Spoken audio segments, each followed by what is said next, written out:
నమస్తే.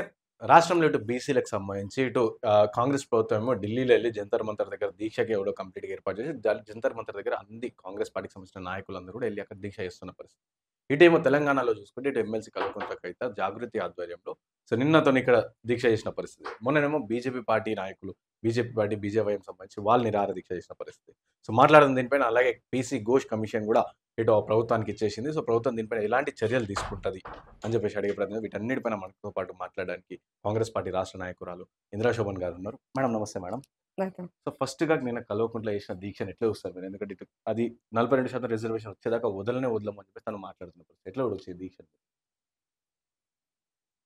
పులి చారకలు వేసుకున్నంత మాత్రాన నక్క పులి కాలేదు. హ్మ్. కాబట్టి నీలో చిత్తశుద్ధి లేనప్పుడు నువ్వెన్ని దీక్షలు చేసినా, నువ్వెన్ని కపట ప్రేమలు మా పైన ఒలకబోసినా కూడా ఆ జెన్యూనిటీ లేనటువంటి, ఒక చిత్తశుద్ధి లేనటువంటి దీక్షని నిన్న ప్రకృతి కూడా హ్మ్. రిసీవ్ చేసుకోలేదు. అది మనం చూసాం. హ్మ్. కాబట్టి కవిత గారు ఆత్మ పరిశీలన చేసుకోవాల్సిన అవసరం ఉంది. నిన్న ఆమె ఒక చాలా స్ట్రాంగ్ స్టేట్మెంట్ ఇచ్చింది. హ్మ్. నేను ఇది రాజకీయ దీక్ష కాదు, బీసీల ఆత్మగౌరవ దీక్ష అనేది. అవును.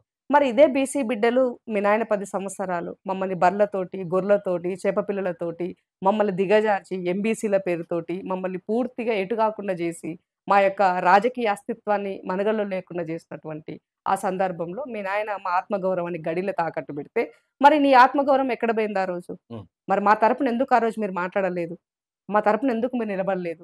ఇవాళ చేస్తున్న ఈ ఆర్గనైజేషన్ ఏదైతే ఉందో ఆనాడు ఎందుకు పని చేయలేదు? హ్మ్. మరి ఆనాడు ఎందుకు తిరగలేదు? కాబట్టి డెఫినెట్‌గా ఇవన్నీ గూడా అడుగుతాం గదా! అవును.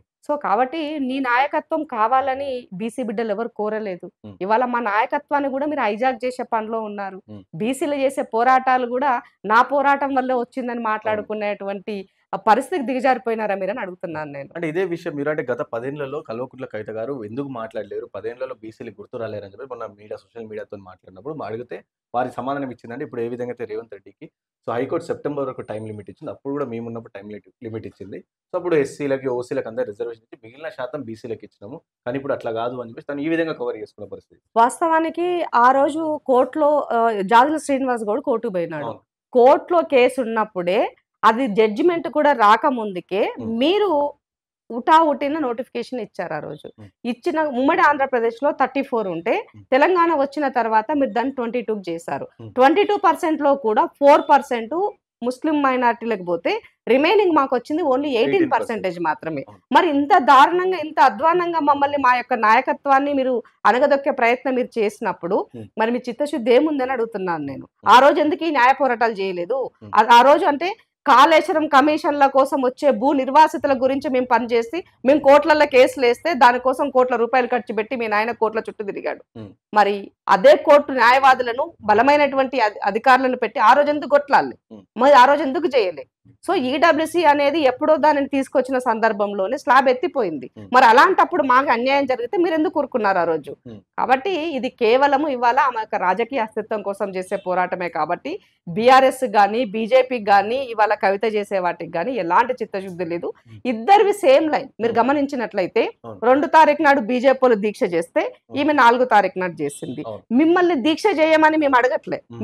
మీరు ఒకవేళ నిజంగానే మీ పార్టీ తరపున మీరు మద్దతు చేయాలనుకుంటే, ఇవాళ భారతీయ జనతా పార్టీ ఎక్కడ అడగాలి? నువ్వు అధికారంలో ఉన్నటువంటి వాడివి. ప్రతిపక్షంలో లేవు నువ్వు. హ్మ్. దేశంలో అధికారంలో ఉన్నావు. హ్మ్. ఇవాళ మా యొక్క చిత్తశుద్ధి చాటడం కోసం మేము బిల్లు చేసి కేంద్రానికి పంపిస్తే కేంద్రం దగ్గరుంది. హ్మ్. మరి కేంద్రంని ఒప్పించాల్సిన బాధ్యత ఎవరిది? మీది కదా! హ్మ్. మీరు అది చేయకుండా ఆ బాధ్యత నుంచి తప్పించుకుంటూ మీ కపట ప్రేమ నీడెందుకు అని అంటున్నాను నేను. హ్మ్. గల్లీలోనేమో మీ యొక్క బీసీల పట్ల మా ప్రేమ ఇదని చెప్తున్నారు. మరి ఢిల్లీలో చేయాల్సిన దగ్గరలో నీ నాయకత్వాన్ని, నీ నాయకుడిని ఒప్పించాల్సిన బాధ్యత నీది కదా! అది వదిలేసి నీ యొక్క భారాన్ని తగ్గించుకోవడం కోసం ఇవాళ కాంగ్రెస్ పైన బద్నాం చేసే పనిలో మీరు ఉంటే, కాంగ్రెస్ చిత్తశుద్ధి ఏంటి ఇవాళ? హ్మ్. రాష్ట్రంలో అధికారంలో ఉన్నది నా పని నేను చేసిన. కేంద్రంలో నువ్వు అధికారంలో ఉన్నావు కాబట్టి నువ్వు చేయాల్సిన అవసరం ఉంది. నేను కేంద్రంలో ఉండుంటే నేను అడగాల్సిన పని నాకు లేకుండే. హ్మ్. కానీ నా కేంద్రంలో లేను. నువ్వు ఉన్నావు కాబట్టి నిన్ను చేయమని అడుగుతున్నాము. హ్మ్. అదే కదా! హ్మ్. అంటే కాంగ్రెస్ తెచ్చింది కాబట్టి బీజేపీ చేయదని చెప్పదలుచుకున్నారా మీరు? హ్మ్. చెప్పండి అదే ఈ సమాజానికి. అంటే బీజేపీ పార్టీ ఏం చెప్తుందంటే ఇక్కడ 42% రిజర్వేషన్‌కి మేము యాక్సెప్ట్ చేస్తాం. కానీ అందులో ముస్లింలను చేర్చడం సరికాదు అని చెప్పేసి బీజేపీ వాళ్ళు. అందుకని మేము వ్యతిరేకిస్తున్నాం అని చెప్పి వాళ్ళు చెప్తా ఉన్నారు. బుర్రల గుజ్జున్నోడు ఎవడు కూడా అసలు ఆ క్వశ్చన్ చేయడు. హ్మ్. ఎందుకనంటే ఇప్పటి వరకి స్వతంత్రం వచ్చిన తర్వాత పోనీ ఉమ్మడి ఆంధ్రప్రదేశ్‌కి సందర్భంలో ఏ అయితే ముస్లిం కులాలు బీసీగా ఉన్నాయో అవును. అవే కులాలు ఇవాళ ఇందులో ఉన్నాయి తప్ప మేమొచ్చిన తర్వాత మేము చేసిన కులగణనలో కొత్తగా ముస్లిం కులాలను మేము ఎవరినైనా చేర్చినట్లయితే మీరు మమ్మల్ని ప్రశ్నించవచ్చు, కానీ మేము అది చేయలేదు కదా. మరి మీ నరేంద్ర మోదీ గారు గుజరాత్ లో 75 ముస్లిం కులాలను బీసీలుగా చేర్చినాడు. మరి అక్కడైతే న్యాయం, ఇక్కడైతే అన్యాయం అవుతుందని అడుగుతున్నాను నేను. కొత్తగా చేర్చారు మీరు, మేము కొత్తగా ఏం చేర్చలే. ఉమ్మడి ఆంధ్రప్రదేశ్ వరకు ఏవైతే ఉన్నాయో అవే కంటిన్యూటీలో ఇవాళ కొనసాగుతున్నాయి. ఇవాళ మహారాష్ట్రలో చేశారు. ఇవాళ ఆర్ఎస్ఎస్ చీఫ్ గా ఆనాడు పెట్టినటువంటి అతను మహారాష్ట్రకు సంబంధించిన వ్యక్తే కదా. మరి అక్కడ ఉన్నాయి, యూపీలో కూడా ఉన్నాయి. మరి ఇక్కడ మీరంతా ముస్లింల గురించి మేము ముస్లింలు ఈ దేశంలో పౌరులు గారని మీరు అనౌన్స్ చేయండి, వస్తారు. సో మన ఊర్లల్లో ముస్లింలకి సంబంధించినటువంటి వాళ్ళతో రిలేషన్ ఏ విధంగా ఉంటుంది సమాజానికి తెలుసు.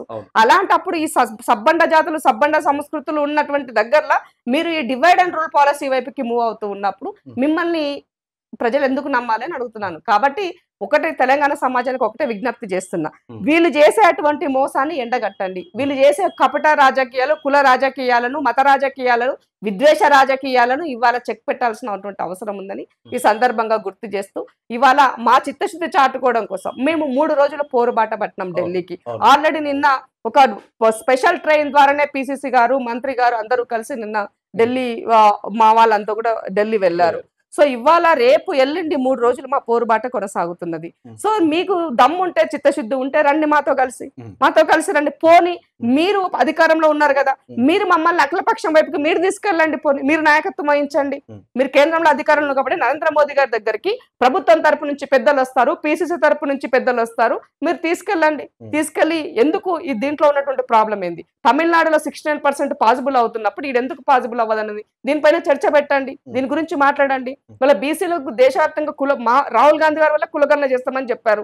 మరి ఇవాళ 42% కూడా రాహుల్ గాంధీ గారు చెప్పినటువంటి విషయమే. మరి ఇవాళ దీన్ని ఇంప్లిమెంట్ చేయండి. ఆ క్రెడిట్ మీరే తీసుకోండి. మీ క్రెడిట్ కోసం బాధపడట్లే. క్రెడిట్ ఎవరికి వస్తుంది అన్నది రాహుల్ గాంధీ గారు చాలా క్లియర్ కట్ గా బీసీలకు న్యాయం జరగాల, మేమెంతో మాకంతా, మా వాటా మాకు రావాలి అని ఒక లైన్ తీసుకున్నారు. ఆ లైన్ కి కట్టుబడి ఆయన ఉన్నారు.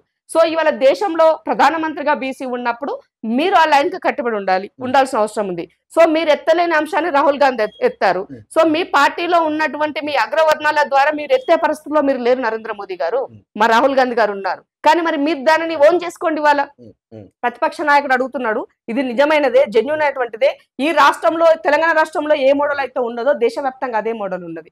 కాబట్టి దాన్ని మూవ్ చేయాల్సినటువంటి అవసరం, బాధ్యత మీ పైన ఉందని మీరు చెప్పాల్సిన అవసరం ఉంది. ఇవాళ గవర్నర్ ఆర్డినెన్స్ వస్తే గవర్నర్ ఒప్పించపోతుంది. ఇవాళ బిల్లు చేసి పంపించి రాష్ట్రపతికి పంపిస్తే అది చేయకపోతుంది. అన్ని పెండింగ్ పెట్టి ఇవాళ 3 నెలల పొద్దు అవుతుంటే ఇప్పటి వరకు కోర్టు ఒకవైపు డైరెక్షన్ ఇచ్చింది, సెప్టెంబర్ 30th లోపు ఎలక్షన్ చేయమని చెప్పించింది.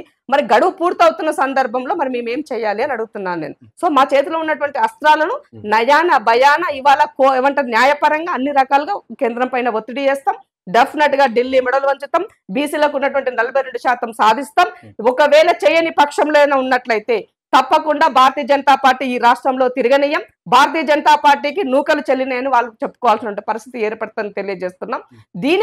దీనికి ఇవాళ ముఖ్యమంత్రి గారు పూర్తి నాయకత్వం వహిస్తూ ఇవాళ పిసిసి ప్రెసిడెంట్ గా మహేష్ అన్న ఇవాళ నిన్న మొన్న 4 రోజులు మేము చేసిన పాదయాత్రలో కూడా ప్రతి దగ్గరలో భారతీయ జనతా పార్టీ చేసే మోసాన్ని ఈ సమాజానికి తెలియజేస్తున్నాం. కాబట్టి ఈ ద్వంద్వ వైఖరిని వీడండి. అందుకనే ఈ రాష్ట్రంలో ఉన్న బహుజన బిడ్డలకు ఒక్కటే విజ్ఞప్తి చేస్తున్నాం, మీరు మేలుకొనండి. ఇవాళ కాంగ్రెస్ పార్టీ తీసుకున్న నిరసన దీక్షలకు చలో హలో బీసీ చలో ఢిల్లీ కార్యక్రమాన్ని సక్సెస్ చేయాలని చెప్పి విజ్ఞప్తి చేస్తున్నాం. అంటే ఇదే విషయం, అంటే 42% రిజర్వేషన్ లో సో ముస్లింలను చేర్చడానికి మీరు ఏ విధంగా బీజేపీ పార్టీ చేస్తుందో, కానీ మీ రాష్ట్రాలలో గుజరాత్ లో కావచ్చు, మీరు ఎక్కడెక్కడ ఉన్నా అక్కడ కూడా మళ్ళీ ఇదే చేర్చారు కదా, మరి మీ ప్రభుత్వం వైఖరి ఏంటి అని చెప్పి బీజేపీకి సంబంధించి ఒక నాయకురాలికి అడిగితే వారేమన్నారు, ఇక్కడ కులాలు అక్కడ చేంజ్ అవుతాయి, సో అలాంటప్పుడు అక్కడ ప్రాబ్లం లేదు కానీ తెలంగాణలోనే ప్రాబ్లం అని చెప్పేసి ఈ విధంగా మాట్లాడే ప్రయత్నం. తెలంగాణలో కులాలు ఎంతో చెప్పండి. దూదేకులు అనే కులము ఇవాళ కొత్తగా వచ్చిందా? అది స్వతంత్రం వచ్చి పుట్టినప్పటి నుంచి దూదేకులు బీసీలనే ఉన్నారు. కొన్ని ఓసీలో ఉంటే తీసుకొచ్చి బీసీలు వేసామా? కాదు కదా.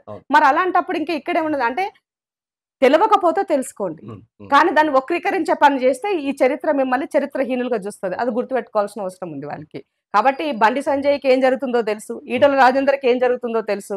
సో బండి సంజయ్ తెలియకపోయినా ఈటల రాజేందర్ అనేటువంటి వ్యక్తి సో తెలంగాణ రాష్ట్రంలో నలుమూలలు ఎక్కడెక్కడే ముందో తెలిసినటువంటి వ్యక్తి. అవును. కాబట్టి ఇవాళ ఆ పార్టీని సంలాయించాల్సిన బాధ్యత కూడా ఆయనకు ఉందని తెలియజేస్తున్నా. కిషన్ రెడ్డి చేసే స్టేట్మెంట్ ఖండించాల్సిన అవసరం ఉంది. ఇప్పటివరకు వాళ్ళు ఖండించారు లేదు. వాళ్ళ వైపు నుంచి. కాబట్టి ఇవాళ మీకు బీసీల పట్ల ప్రేమ ఎక్కడ ఉందండి? మీ ప్రెసిడెంట్ నే ఒక ఓసీకి ఇచ్చినారు. ఉన్న బీసీ బండి సంజయ్ని వీకేసి కదా మీరు ఓసీకి ఇచ్చారు. మళ్ళీ అగైన్ ఇంకొక ఓసీకి ఇచ్చారు మీరు. కాబట్టి మీకు మా మీద ప్రేమ ఎక్కడుంది? అల్టిమేట్ గా బీసీ బిడ్డలు ఎదగాలి అని అంటే రాజ్యాధికారం అన్నది సుస్పష్టం.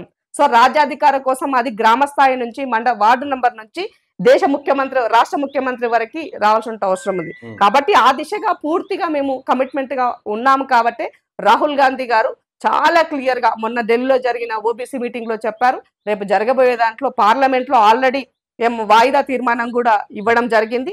డెఫినెట్ గా ప్రెజర్ చేస్తాం. రేపు దీక్షను సక్సెస్ చేస్తాం. ఎల్లుండి రాష్ట్రపతి గారి అపాయింట్మెంట్ కోరినాం.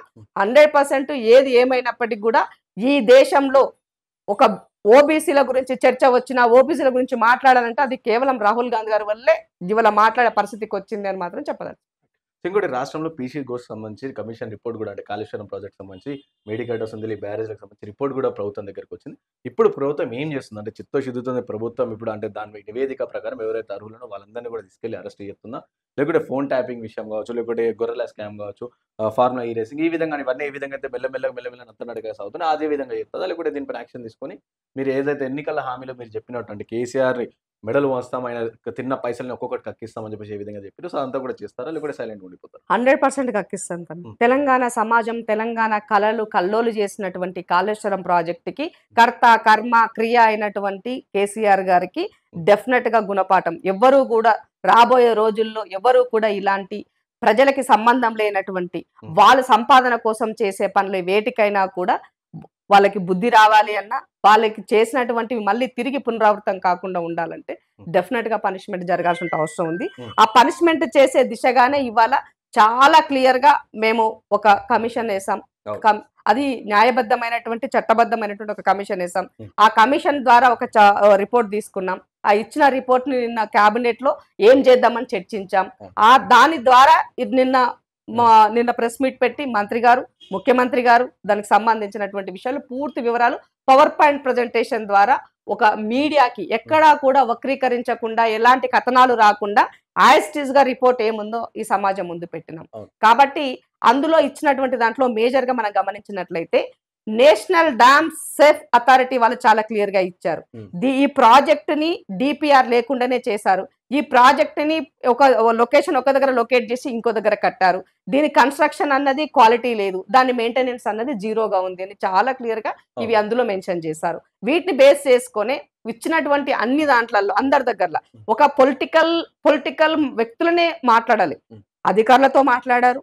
దానికి సంబంధించి ఈ రాష్ట్రంలో ఉన్నటువంటి మేధావులతోటి, ప్రజా సంఘాలతోటి, తర్వాత గతంలో ఎవరెవరైతే కంప్లైంట్ ఇచ్చారో కంప్లైంట్ ఇచ్చిన వాళ్ళతోటి, అలాగే పార్టీలకు అతీతంగా అందరి వ్యక్తులతోన ఎవరెవరికి దీనిపైన అది ఉన్నదో వాళ్ళందరినీ పిలిచి రిపోర్ట్ తీసుకుంది. ఆ రిపోర్ట్ బేస్ చేసుకొని ఒక నివేదిక ఇచ్చింది. మరి అలాంటప్పుడు ఇది కాంగ్రెస్ కమిషన్ ఎట్లయితుందో చెప్పాల్సినటువంటి అవసరం ఉన్నది. అంటే ప్రభుత్వాల అధికారంలో ఉన్నప్పుడు చేసిన కమిషన్లన్నీ కూడా వాళ్ళ పార్టీ కమిషన్లు అయితే మరి గతంలో వాళ్ళు చేసిన పనులన్నీ కూడా అదే రకంగా మనం చెప్పాల్సినటువంటి అవసరం ఉంటుంది. కాబట్టి చట్టబద్ధంగా ఉన్నటువంటి దానికి వీటిని కూడా ఇమీడియట్ గా యాక్షన్ గా కాకుండా ఇవాళ మన అందరికీ కూడా దేవాలయమైనటువంటి అసెంబ్లీ సాక్షిగా దీన్ని చర్చ జరుపుదాం. సో తెలంగాణ సమాజం ఏం కోరుకుంటుందో, తెలంగాణ ప్రజలు ఎన్నుకున్నటువంటి ఎమ్మెల్యేల ద్వారా రిప్రజెంటేటివ్ గా చర్చ జరిగినప్పుడు ఆటోమేటిక్ అది రికార్డ్ అవుతుంది. ఆ రికార్డు ద్వారానే రేపు వీటన్నింటిని మనం ఏ విధంగా చేయొచ్చు అన్న దానికోసం ఒక క్లారిటీ వస్తుంది. దాని ప్రకారంగానే రేపు ఫర్దర్ ఏం చేయాలో దానికి ఇస్తామని చెప్పేసి ముఖ్యమంత్రి గారు చాలా నీట్ గా చెప్పడం జరిగింది. కాబట్టి తెలంగాణ ఉద్యమం ముందు, తెలంగాణ తర్వాత వాళ్ళ యొక్క ఆస్తులు ఎవరెవరు ఏ విధంగా పెరిగినాయి, ఎవరెవరు ఏ విధంగా, ఒక ఈఎన్సీ దగ్గర 1000 కోట్ల రూపాయల, ఈఎన్సీ దగ్గర ఒక ఎగ్జిక్యూటివ్ ఒక ఎస్సీ చీఫ్ ఇంజనీర్ దగ్గర 100 కోట్ల. సో ఒక ప్రాజెక్ట్ చేస్తే ఇంత అధ్వానంగా మీరు చేస్తున్నారు. 80,000 కోట్ల రూపాయలు ఈ ప్రాజెక్టు కోసమే మీరు అప్పులు చేస్తున్నారు. దీనిని కేవలం మళ్ళీ ఆ ప్రాజెక్ట్ లో ఉన్నటువంటి బడ్జెట్ రూపకంగా ఏదైతే పెడతామో దాని నుంచే బిల్లులు పే చేసే విధంగా 25,000 కోట్ల రూపాయలు డిపిఆర్ లేకుండా 25,000 కోట్ల రూపాయలు ఖర్చు పెట్టినారు. ఇవాళ ఒక బ్యారేజ్ కట్టి మీరు దానిని ఒక ఏమంటారు ప్రాజెక్ట్ లాగా మీరు నీళ్లు నిల్వ చేస్తారు. దాదాపు 16 టీఎంసీల నీరు నిల్వ చేయడం ద్వారా అది కుంగిపోవడం జరిగింది. సో మీ హయాంలోనే కట్టారు, మీ హయాంలోనే కుంగిపోయింది. కాబట్టి వీటన్నిటికీ బాధ్యత మీరే వహించాల్సిన అవసరం ఉంది. కాబట్టి ఇవాళ ఏదో దాన్ని మసబూసి మారడికాయ చేయడం కోసం, ఇంకేదో ఎత్తుగడలు వేయడం కోసం ఇవాళ హరీష్ అన్న దొరికిపోయిన తర్వాత కూడా హరీష్ అన్న ఇవాళ ఏదో పవర్ పాయింట్ ప్రజెంటేషన్ పెట్టి ఇవాళ ఏదో చేయబోతామని అంటే ఈ సమాజం మిమ్మల్ని నమ్మదన్న. 100% దాంట్లో మీది మీ మామది ఇద్దరిది ఉంది. మామ కళ్ళల్లో ఆనందం కోసం అల్లుడిగా నువ్వు చేయాల్సిందంతా చేసావు. డెఫినెట్ గా మీరు రేపు చేయాల్సిన వాటి అన్నింటికి కూడా మూల్యం చెల్లించాల్సినటువంటి అవసరం ఉన్నది. ప్రజల కళ్ళల్లో ఆనందం కోసం కాంగ్రెస్ ప్రభుత్వం ఎగ్జాక్ట్లీ కదా. ఇది తెలంగాణ అనేది తెలంగాణ ప్రజల భాగస్వామ్యము. తెలంగాణ వచ్చింది వాళ్ళ భాగస్వామ్యంతో, ఆ ఫలాలు కూడా వాళ్ళకే అందాలి.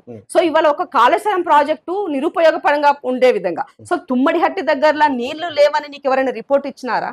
నీకు నువ్వే ఒకటి కల్పనతోనే ఒక రిపోర్ట్ చేసుకొని ఇది లేదు కాబట్టి నేను మేడిగడ్డ దగ్గర కట్టినని చెప్పుకున్నటువంటి ప్రయత్నం నువ్వు చేసినప్పుడు, ఒక అబద్ధాన్ని పదే ప్రజల ముందు రుద్దే ప్రయత్నం చేసినప్పుడు మరి దీన్ని బాధ్యత వహించాల్సిన అవసరం ఉంది కదా. సో అందుకనే వాళ్ళు దాచుకున్న సొమ్ము తిరిగి ఈ సమాజానికి అప్పజెప్పాల్సిన అవసరం ఉంది. ఇవాళ ఆ ఒక్క ప్రాజెక్టు చేయబట్టి లక్షల కోట్ల రూపాయలు ఈ రాష్ట్రం అప్పుల పాలయ్యింది. వీటన్నింటి నుంచి మనం బయటపడాలంటే అవే డబ్బు ఉండుంటే ఒక మంచి ఎడ్యుకేషన్ ఇవ్వచ్చు, ఒక మంచి హెల్త్ ఇవ్వచ్చు, మంచి ఎంప్లాయ్మెంట్ క్రియేట్ చేయొచ్చు. ఇవాళ ఎన్నో ప్రాజెక్ట్స్ ని మనము ఏమంటారు స్కిల్డ్ వైపుకి పిల్లల్ని మూవ్ చేయొచ్చు. అలాంటివి ఏవి చేయలే మీరు గత 10 సంవత్సరాల్లో. ఇవి పూర్తి నిర్వీర్యం చేశారు. ఈ ఒక్కటే చూపించారు ఈ సమాజానికి. కాబట్టి డెఫినెట్ గా ఇలాంటి విషయాలు అన్నింటి పట్ల కూడా తెలంగాణ ప్రజల కోసము రేవంత్ రెడ్డి సర్కార్ ఎంత దూరమైన పోతుంది.